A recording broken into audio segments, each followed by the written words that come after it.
मन लगा लिहा देवरू से बात करके, कुछ मजाक करके, कुछ मजाक करके। किरो वाला से रानी तोहार देह दुबराई हो, देह दुबराई, देह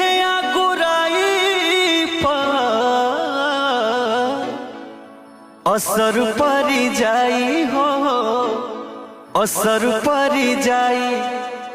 मन लगा लिहा देवरू से बात करके, कुछ मजाक करके, कुछ मजाक करके।